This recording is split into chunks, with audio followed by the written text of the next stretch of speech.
Hello दोस्तों, नमस्कार। आप सभी का स्वागत है मैं आपके अपने यूट्यूब चैनल BS एकेडमी पर। और इसी की चैनल पर अपन BSTC की सभी क्लासें अपन यहाँ से रिकॉर्डेड और लाइव अपन देने वाले हैं।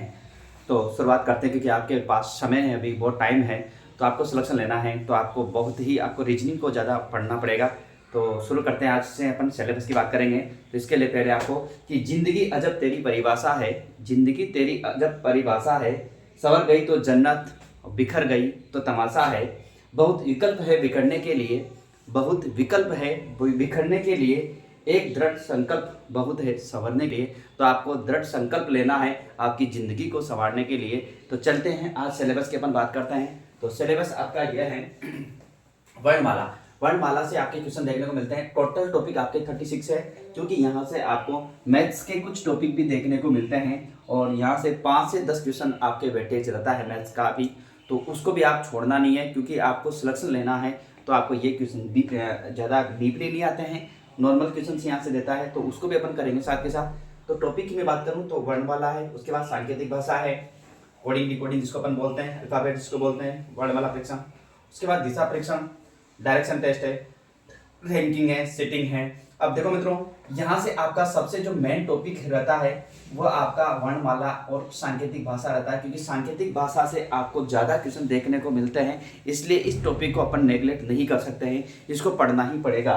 उसके बाद दिशा परीक्षण से भी क्वेश्चन आपको 2 क्वेश्चन देखने को मिलता है। रैंकिंग से क्वेश्चन, रैंकिंग, बैठक व्यवस्था, घड़ी, कैलेंडर।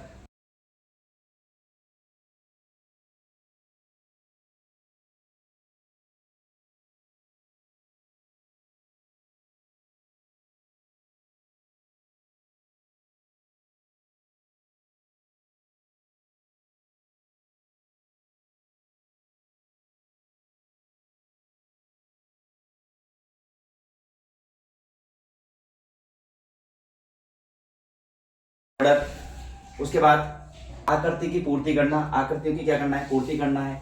सन्निहित आकृति, छिपी हुई आकृति को देखना होता है। जल प्रतिबिंब, दर्पण प्रतिबिंब, ठीक है, ये सारी आपको ध्यान रखनी है। और एक विषम आकृति भी यहाँ से आपसे पूछ लेता है वो क्वेश्चन में, तो यहाँ से। इसके अलावा मैथ्स की बात करूँ मैं तो एज प्रॉब्लम, आयु ज्ञात करना, औसत, प्रतिशत, साधारण ब्याज, लाभ हानि, एक नियम, ऐसे क्वेश्चन आपसे वो पूछ लेता है। तो इसको आपको ध्यान रखना है। तो ये मैथ्स के टोटल, मैथ में बात करूँ रीजनिंग की, तो टोटल आपके रीजनिंग आती है 50 क्वेश्चन आते हैं। कितने क्वेश्चन आते हैं? 50% आपके आते हैं और 1% आपका 3 नंबर का होता है।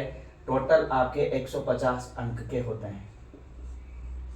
टोटल 150 अंक की आपकी रीजनिंग होती है और ये 150 नंबर आपके बहुत काम के। यदि आपने 150 में से 150 अंक यदि आप लेके आते हैं तो मान के चलिए कि आपका सिलेक्शन श्योर हो जाएगा, क्योंकि आपको BSTC पास करने के लिए आपको जो अंक लाने हैं BSTC के लिए, वो 400 प्लस अंक लेके आने हैं। इससे कम अंक आप सोचना मत कि आपका सिलेक्शन हो जाएगा। 400 प्लस अंक आपको लेके आने हैं, तब जाके आपका कहीं ना कहीं आपको कॉलेज मिलेगा। तो ध्यान रखें कि 400 प्लस अंक आपको लेके आने हैं। और इसको करने के लिए आपको बहुत 1 से 5 तक का टीचर बनता है, 1 से 5 तक के अध्यापक आप बनते हो, जो कि बहुत ही अच्छी सीटें आती है और कंपटीशन कम है। तो BSTC आपके लिए बहुत महत्वपूर्ण है। तो ये अपन शुरुआत करेंगे कल से। और ध्यान रखें कि यहाँ से अपना आज रीजनिंग का पार्ट पूरा अपन सॉल्व करेंगे। उसके बाद शिक्षण अभिरुचियाँ भी यहाँ से अपन करने वाले हैं। जो भी आपके जीके हैं, हिंदी है, इंग्लिश है, सभी टॉपिक्स अपन यहाँ से इसमें कवर करेंगे पूरे के पूरे। तो जुड़िए और अधिक से अधिक अपने दोस्तों के साथ चैनल को शेयर कीजिए, ताकि सब्सक्राइब बढ़ सके अपने, और फिर अपन लाइव भी अपन क्लास से देखने को लेंगे। ठीक है दोस्तों, फिर मिलते हैं।